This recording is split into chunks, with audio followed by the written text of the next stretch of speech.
नमस्कार दोस्तों, माँ भवानी आराधना चैनल पर आने के लिए आपको हार्दिक अभिनंदन है।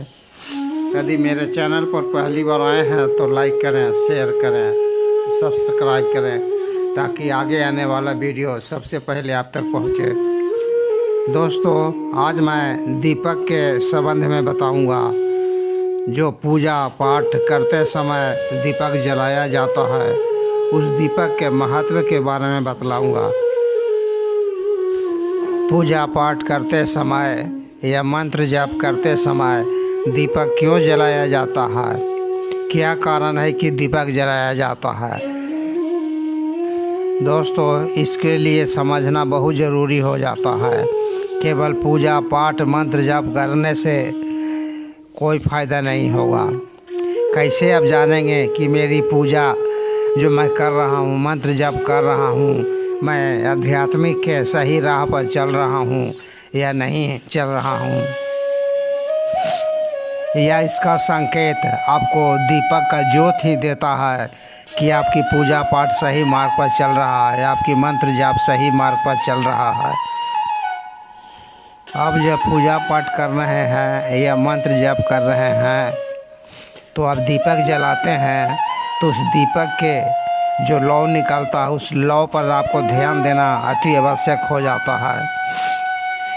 दीपक का लौ कितनी ऊंची है, मतलब कितनी लंबाई है, 5 सेंटीमीटर है, 10 सेंटीमीटर है, 2 सेंटीमीटर है, इसका पर ध्यान देना बहुत ज़रूरी होता है।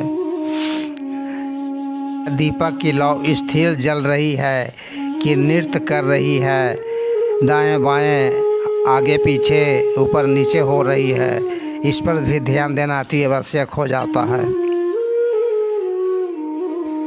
दोस्तों, पूजा पाठ में दीपक जलाने का उद्देश्य यह होता है कि जब पूजा पाठ आप कर रहे हैं तब वहाँ पर आपका कोई तीसरा व्यक्ति नहीं रहता है देखने वाला।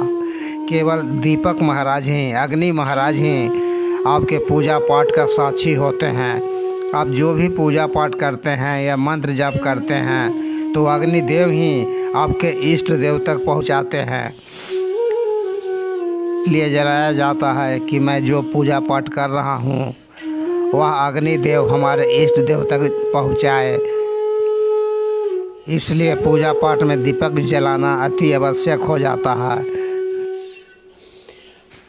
जो आप दीपक जलाते हैं यानी कि जो ज्योत जलाते हैं वह बहुत महत्व रखता है। आपका हर बात की संकेत देता है दीपक। यह कई प्रकार के संकेत देते हैं। संकेत इस प्रकार है। जब दीपक का लौ, आप देखिए कि दीपक का लौ स्थिर जल रही है, 1-2 सेंटीमीटर है और स्थिर है, तो आप समझ जाइए कि जो भी आप पूजा पाठ कर रहे हैं आप साधारण पूजा कर रहे हैं।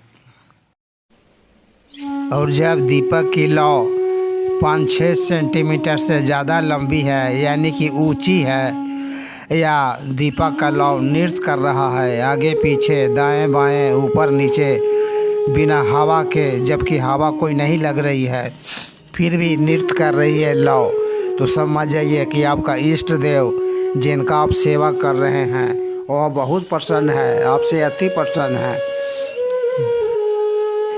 आप आध्यात्मिक क्षेत्र में सही राह पर चल रहे हैं।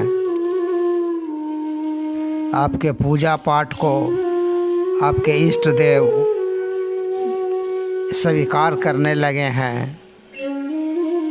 अब जो भी पूजा पाठ कर रहे हैं, मंत्र जाप कर रहे हैं, इष्ट देव तक अग्निदेव पहुंचा रहे हैं। दोस्तों, अगला संकेत है कि दीपक के लौ में अनेक प्रकार के फूल बन जाते हैं। ये भी बहुत प्रसन्नता की बात होती है। नाना प्रकार के फूल बन जाते हैं। दीपक में फूल बनना अति शुभ होता है। यदि दीपक में फूल बनने लगे तो आप समझ जाइए कि इष्ट देव का कृपा आप तक पहुंच रही है, आपके पूजा पाठ से प्रसन्न हैं। आपको पूजा पाठ की सीमा को बढ़ा देनी चाहिए, मंत्र संख्या बढ़ा देनी चाहिए। अगला संकेत है दोस्तों कि यदि दीपक में दिल के आकार का यदि फूल बन जाए तो अति शुभ होता है। दीपक के लौ में दिल का आकार का फूल बनना बहुत ही अति शुभ होता है। इसका मतलब है तो दोस्तों कि आप परमात्मा से जुड़ चुके हैं, आप परमात्मा के कनेक्टेड में हो चुके हैं। हर कार्य आपको सिद्ध होने वाला है।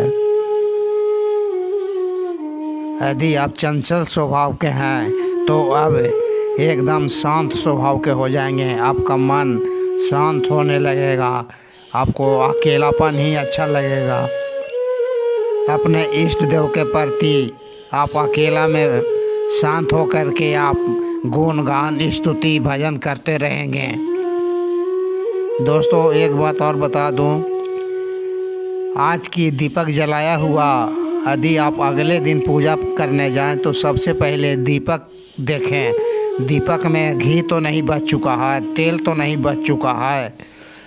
यदि तेल बच चुका है तो आपके घर में नकारात्मक ऊर्जा होने का संभावना रहती है। इसलिए पहले जाके देखिए कि दीपक में तेल तो नहीं बचा है। तेल नहीं बचना चाहिए, घी नहीं बचना चाहिए दीपक में।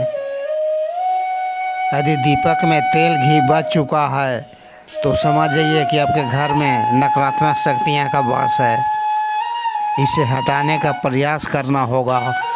आप लोहमान गुंगुल का आप धूप दिखा सकते हैं, चूरा का धूप लगा सकते हैं, या पंसारी के दुकान में प्रेत बाधा धूप मिलता है, उस धूप का भी आप घर में दिखा सकते हैं। इससे नकारात्मक ऊर्जा भाग जाती है। या हनुमान चालीसा का पाठ कर सकते हैं, इससे आपका घर भी सुरक्षित हो जाएगा। प्यारे मित्रगणों, अब वीडियो को विराम देता हूँ। माता रानी सबको रक्षा करे। धन्यवाद। सब हंसी खुशी से जीवन व्यतीत करें।